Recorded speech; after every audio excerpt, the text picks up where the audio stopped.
Hello guys and welcome back to the Motor Recon podcast. I'm your host Adam. I'm joined again today by Rob. What we're going to do today is look at some of the stuff that should have been unveiled at the Geneva Motor Show, but those of you who are well in tune with the car world will know that it was unfortunately cancelled due to the coronavirus outbreak that's going on at the moment. So obviously the car manufacturers have had to be a bit creative and do their own motor shows. So we had the likes of the McLaren Motor Show, which was just at their head office. Ferrari have done one. A few other Koenigsegg have done one as well. So we're going to look through some of the cars that should have been unveiled there, that we should have been able to see, but unfortunately couldn't, and just pick out some of our favourites. I think that's fair, isn't it? Yep. Yeah. So the first one that we actually are going to look at is not your supercars, not your hypercars that were all unveiled. It's the new Fiat 500e, or the new Fiat 50e, the way they've done the logo. Yeah. But looks-wise, genuinely a good improvement over the current model, I think. Well, just purely on the looks for now. I didn't mind the current model, and I think the trouble that the Fiat 500 comes into is I don't think it'll ever attract the sort of hardcore sort of cars fans. Such as I think the trouble is it is quite a I don't know. Without being stereotypical, it's a more feminine car. Well, I also think it's more of a rounded sort of bubbly. Yeah, no, I completely get what you mean. Yeah, the styling is more rounded, bubbly, and fun. It's less it's similar to the Mini. Yeah, I wouldn't say either the Mini or this is what you would stereotypically call pretty. No. I don't think either of them are pretty as such. They're not, but they're the same token. They're not bad-looking cars either. No, they're just cars. They just fall into that gap. They sell millions of both. They do, yeah. So yeah, they're obviously doing something correct. But this one is the new 500e. Now, obviously, those of you who are again in tune will know that the E means it's now electric, which I think is a first for a Fiat 500. Yeah. And they are offering it in the usual models. So you got your convertible, your normal little hatchback, and so forth. And I'm sure they might even do a spicy Abarth version later on, but we don't know that for sure. Where this car stands out for me, because as we've said, this is probably direct comparison to the electric Mini, is range. They've really knocked out the park on this with the WLTP claimed range of 200 miles, well 199. But yeah, now that is actually miles. Quite impressive. It is, especially when you consider we were looking at the Mini and we have discussed it not that long ago, and the WLTP figures are 145 miles on the Mini. It's quite a significant gap between the two. It is. Yeah. Now, again, price-wise, we know the price of the Mini. Once you take into account government grants and everything like that, the particular one they show is £24,400. Yeah. Which, yeah, it's a lot of money, but electric cars tend to be at the moment.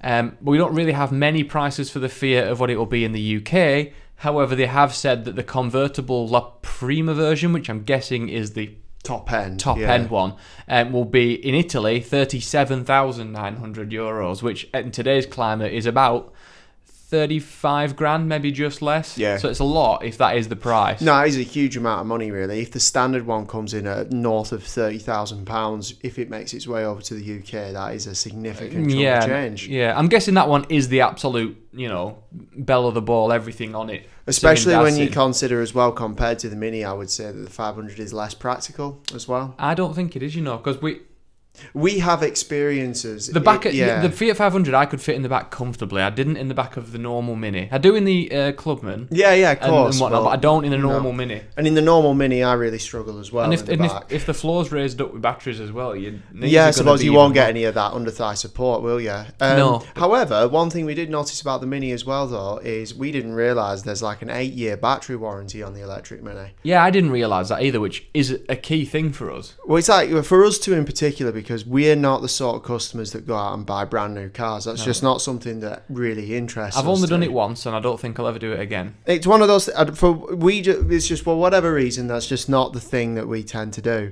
However, we were sort of speculating that, say, if that electric Mini, after its lease is up, makes its way onto the second-hand market a couple of years old, you've still got a long time of that battery warranty as the second owner of that car. Even if you run it for 5 years, you'll still be under battery warranty for that entire stretch. And most people these days don't own a car for longer than maybe 3. Exactly, yeah. So I think that's a good selling point. If that is Fiat are going to have to obviously offer something similar to that to maybe pry people away.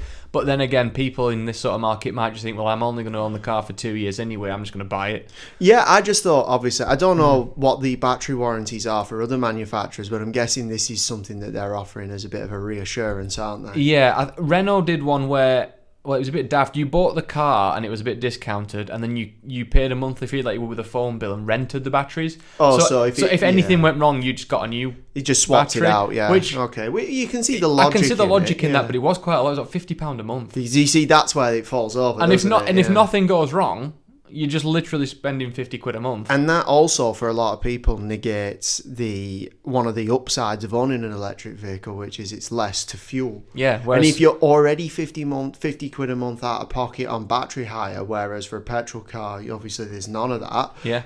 Chances are you'll not be saving any money over driving a petrol car. Well, at the moment, I don't think you do, just purely on the basis that unless you're buying it on lease or something like that, electric cars are still too expensive to warrant getting it over a new petrol car to actually save the money. Yeah, the price offset. Yeah, the only reason you would get one now is if you're environmentally conscious, but again, at the same time, the cars that are being built at the moment aren't environmentally friendly to produce. Or you want it on a lease, you're never going to own it, and you pay the same price leasing it as you would for a petrol equivalent. Yeah. And you're just going to save money on fuel. In which case, you'll probably save quite a lot of money. Yeah, which again, I think that's probably the only market they're going to be looking at in this for now. For now, I know that will change. For now, yeah.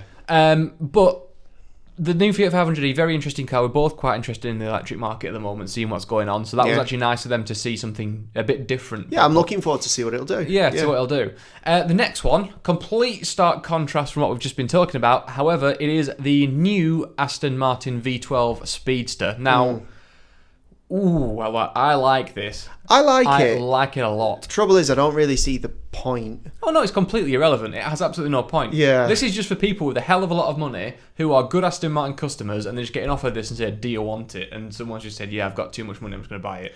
Now, the first thing that I think I thought of when I first saw this was the CC100 concept from a few years back. Yeah. Obviously, that was celebrating Aston Martin's 100th anniversary. But if you look at the CC100 and this side by side, they follow the same concept of theory. Yeah, now you say a few years ago, it was actually 2013 was the CC100. It's a while back. I remember going to Goodwood back in 2013 and seeing this car. I've got a few pictures of it and whatnot, and I loved it at the time, and I really, really wish they had have actually made it. They only made 2 just as exactly. Yeah, they were both actually at Goodwood, the grey one and the green one, which was nice to see. So I've seen both in existence. Now, for me, I prefer the styling of the CC100 over the new V12 Speedster. You see, that's where we differ, I don't. Yeah, it's one of those things, isn't it? Because obviously the CC100 was based on the V12 Vantage of that era, so the last gen Vantage, whereas this one is based on, well, they've never done a V12 it's the DB11, Vantage. isn't it? Well, it's the engine from the DB11. Yeah. But the styling is very Vantage. It's got the Vantage rear, it's got the Vantage headlights and grille, it's got sort of the side doors. I think it is, and it's got the same engine as the... Perhaps DB11. this gives us a glimpse into the future of the V12 Vantage in certain perspectives. Well, like, obviously, you remember on the old V12 Vantage, obviously they had the bonnet louver, the bonnet vents, obviously on the top. Yeah. Perhaps they'll go for something in a similar vein to this if it goes down better, which is more of a slit at the front. You say that. Those who have been listening for a while remember when we actually discussed the Vantage when it came out, and a lot of people noticed when you lifted the bonnet up, it actually had the pre-molded things in the bonnet for the louvers. Yeah. They might have taken them out now, but they were there when the car launched. Yeah. And everybody at the time speculated that this car was going to get a V12 at some point. And here it is. Well, honestly, personally, I like the V8 Vantage that they sell. Don't get me wrong. It's not a bad car at all. But the one I'm waiting for is when they drop that dirty great 5.2 litre V12 into that tiny car. With a manual.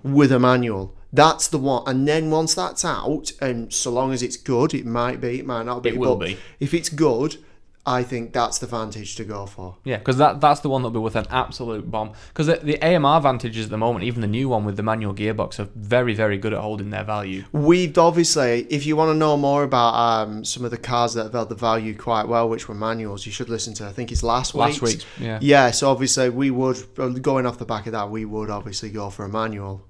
Yeah, I would also. The one thing that it doesn't have a manual, but they have designed it with the track in mind. Mm-hmm. None of the owners will probably do it unless the odd one might, but not many will. I can't see them, but mostly in collections and not really driven very often.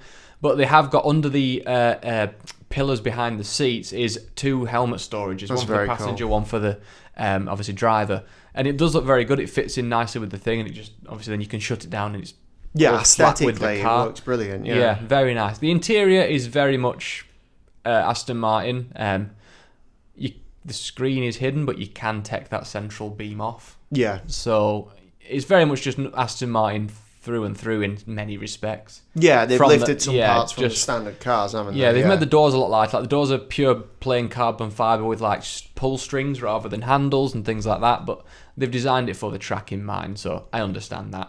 And they've also called it after the FA-18 fighter jet. Cool. Which, again, pretty cool. Next one, we're not going to go into this one in too much detail because the car has been out for a while. It's been discussed before. But Koenigsegg have sort of just done their new Jesko Absolute, which is it is just a Jesko, but with design with top speed purely in mind. Yeah, it's more like the perfected version for top speed. Yeah, so they are literally going for top speed, not handling like the normal one. It doesn't have all the active aero. It's just got a fin. They are aiming for 310 miles an hour, which has come out now. So they are obviously aiming to beat the Bugatti Chiron, Super Sport. Their unofficial record. Which they did 304 point something miles an hour, which is unbelievably fast. It is, yeah, but they didn't do a return run, did they? They didn't. It's not Guinness World Record approved. They didn't do it for that reason. They just did it over 304 miles an hour and then just got it in the news, and that was all the publicity they needed.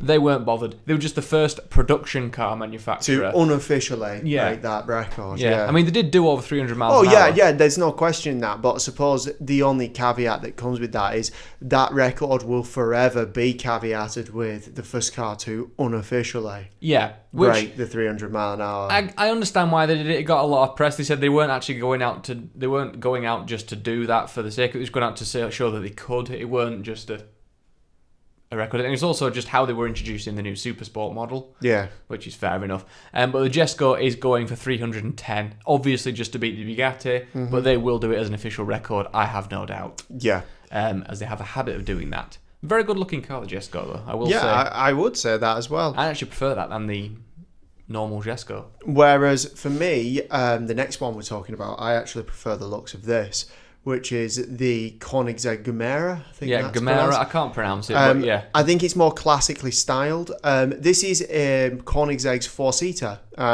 It's quite interesting. I think it's really held its coupe looks. It has, and they've done that by having huge scissor doors which come up, so you can still use it in a tight parking spot. Yeah.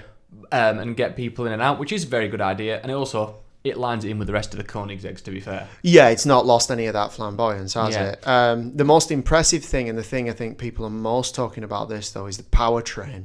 Oh, yeah, which is obscene. Is a 2-litre 3-cylinder engine with 600 horsepower. Yeah. It's twin turbo, but 600 horsepower from a 3-pot.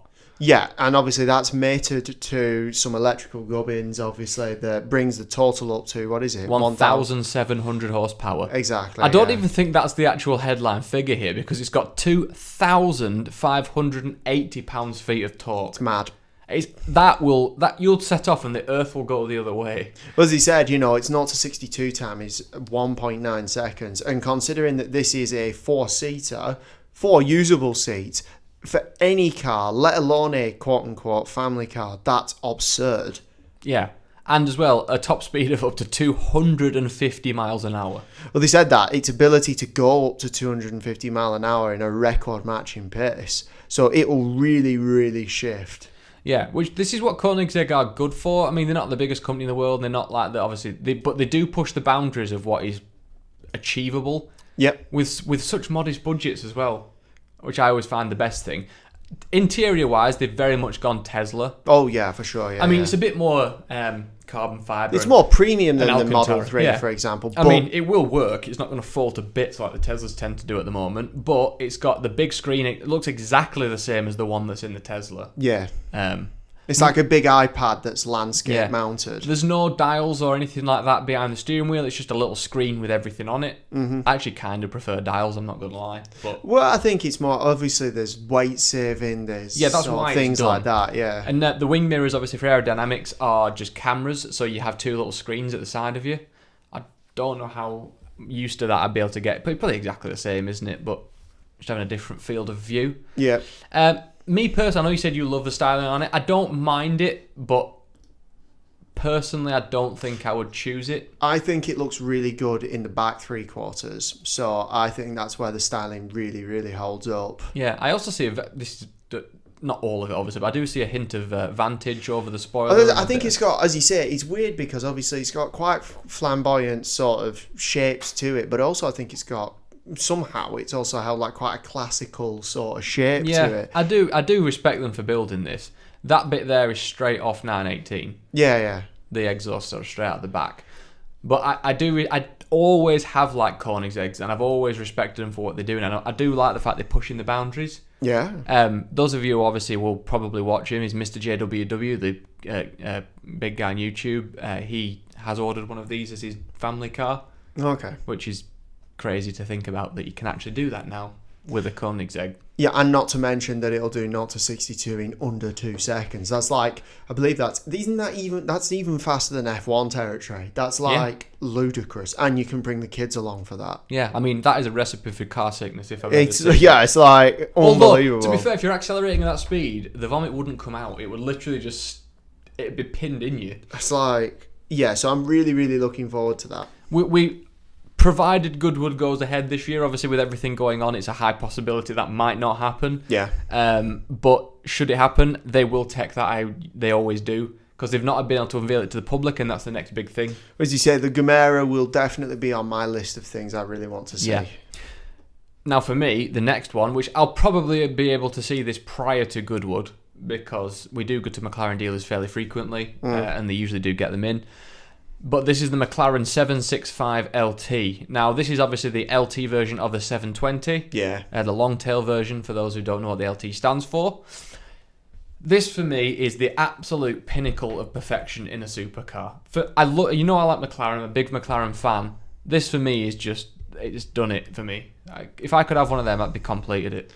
Well, that's the thing. But you say that, but who knows what the next LT for whatever the 720S turns around and does. No, I fully understand that, but just for the way it looks. Oh, yeah, I think styling and aesthetics-wise, I think it looks great. I think performance-wise, obviously, they said, it's comparing it against the 488 Pista. Yeah, which obviously, even the standard 720S wipes the floor with the Pista, so this, I don't know what it's going to do to it on a track. But it will just destroy it. It's not a huge lift in power, but I don't think that's necessarily the point, because I think one of the biggest lifts in this will be downforce and handling. And they've taken 80 kilos out of it as well, which they normally do aim for around 100, but they said because the 720S is so light anyway, with its carbon tub and everything on it, they were struggling to find 80 kilos saving without making it completely barren. Yeah. And I understand why they didn't want to do that, because realistically most of these aren't going to go anywhere near a track. But also it's a case that's the thing, they are road legal as well, and they're not designed to be totally stripped out track monsters. No, if you do want that, you get the Senna. Yeah, exactly. Yeah, there are options for those people who specifically want that. This is the optimised version of the 720S, isn't it? That's what it sells itself as. It's like the 675 LT was to the 650S. Yeah. That was always widely regarded as being absolutely outstanding. And having been in a 650S on a track, that was wild enough. So I can't imagine what the LT was like. So can you imagine what this 765 LT will be like? Nuts. It'd be absolutely insane. Yeah. And the 4 exhausts on the back, up in the middle, that caught my eye immediately. Most of you probably will have seen it if you're in tune with the car world. I saw some leaked pictures of this a few days prior to the actual McLaren unveiling. An employee or someone leaked the picture from inside the factory of it being, put together. And the first thing that caught my eye was the exhausts, and I'm glad they've done it. Spitting flames out the back as well at night, which is pretty baller. It's exactly what you want, isn't it? Yeah, I like it. As you say, for me, I'd probably still go for the 720S. If I was in the supercar sort of territory of cars I'd buy, I think it's a no contest for me that my supercar of choice is the 720S. Yeah. Well, it's widely regarded by many of the respected journalists to be the complete perfect supercar. Yeah. Minus a few other niggles here and there, but looks-wise, speed, absolutely everything, and even price, it's... Yeah, no, exactly. I think above for and me, if I was looking at the current crop of supercars and it was right, where's your money going on that? Not GTs, so taking Aston Martin out of the equation and all of that. I would be going for the McLaren 720S. They're very comfortable. McLaren suspension setup, which I'm assuming they've patented because no one else does It's fully independent each corner, isn't it? Yeah. They make it ride like a Rolls Royce, but look like that. And it's just... This might be a bit different being the track setup, but wow. Yeah, I like it, and I'm really looking forward to, obviously, touch wood if Goodwood goes ahead. This is probably something I'd be interested... Well, no doubt about it, this is the thing I'm interested to see go up the hill. Yeah, because it will just... I'm curious to see if they put it up flat out, what sort of time it'll post. So yeah, that's one thing McLaren don't really do, is it? They don't do Nürburgring times and stuff, because their test track is actually the Top Gear test track. Yeah. That's the facility they use. Yeah, and that was set up by Lotus as a handling circuit, so makes sense. Yeah. Now then. Yeah, this is something we don't like for one specific reason. Actually, I think it's safe to say. Yes. There's only one reason we don't like it.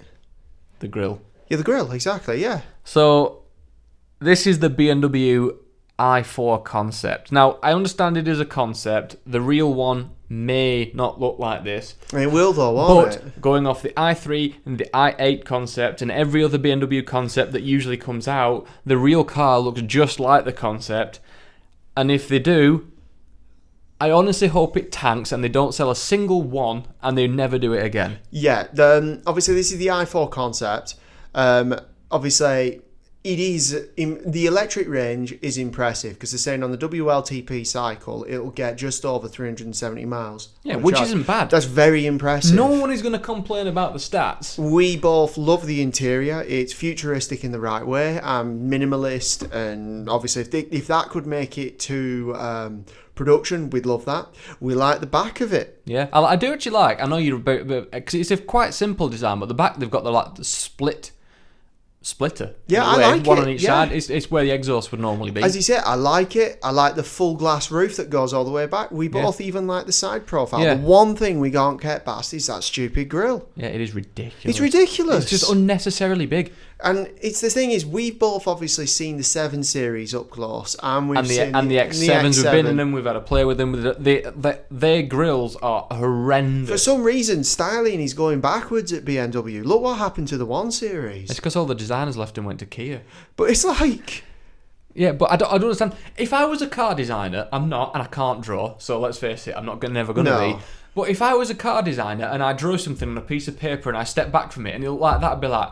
You wouldn't be like, you'd be like, well, I've just made a mistake. I've just rub it out and start again. The shame is, and I think the trouble with this is, it all stems down to the fact that the rest of the car's great. So why is the grille so big? Well, their excuse that they've done it before, and their main two markets are being America and China. I get that, and that's fine, but surely that... Yeah. Make a good car, people will buy it. Make a car that looks like that, and they say because people in America and China like big grills. Mainly China. No, but that's fine, and I get that, but there is a case to be made when it is too big. Yeah. Especially when it doesn't serve a function. No, well, exactly, yeah. It's a vanity sort of grill, isn't it? And I think that's probably what puts us off.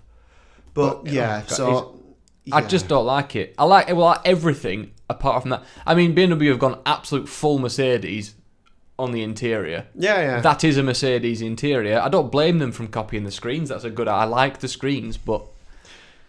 It's irritating. I think it's irritating for us because it's a car that we're both actually quite interested in, but for one major problem. Yeah.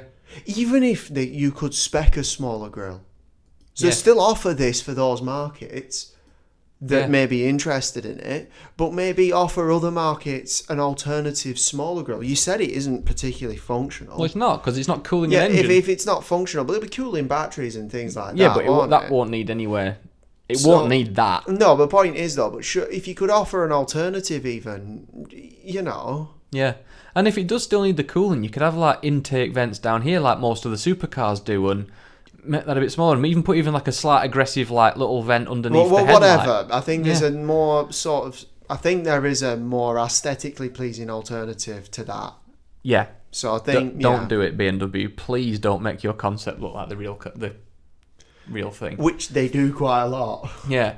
Now, for the polar opposite, going from something hideous to something bite the back of your hand beautiful, the new Alfa Giulia GTA. Yeah.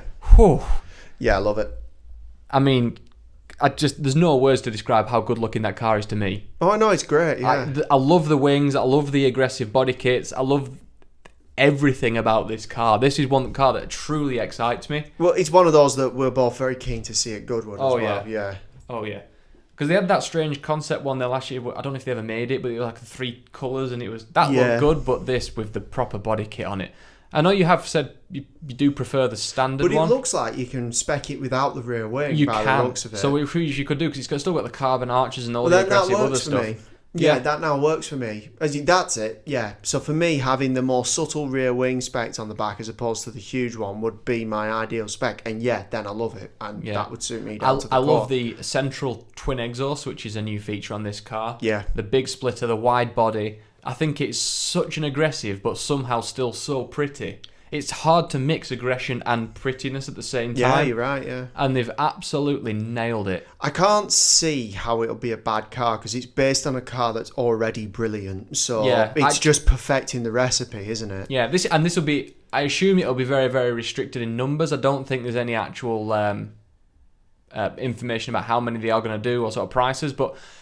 I'm hazarding a guess that this will be around $100,000. Going off the price of the other special edition Giulia, this will be more than that, I'm assuming. Yeah. I'd guess around $100,000. I think it will sell. I honestly think that will sell. I hope so, because I want cars like this to sell, because I want Alfa to not only make a bit of money so they can continue to sell cars like this, but also it gives them a bit of confidence in knowing that, obviously with the Giulia as well, of if they continue to make cars that are styled that way and drive that way, people will buy them.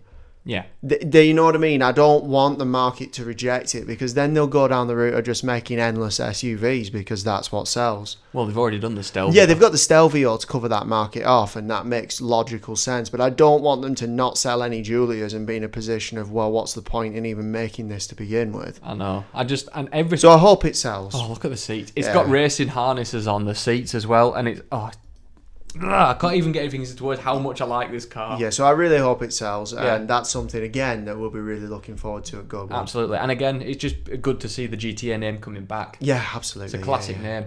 So I do think that is probably a good place to wrap that up. That is our personal highlights from the Geneva Motor Show that should have happened but never did. Mm-hmm. Obviously, if you have any that you want us to discuss that we didn't talk about today, let us know in the submission on any of our social medias, and we will do that for you. If not, we will see you next week for another episode. See you in a bit. See you later. Bye bye.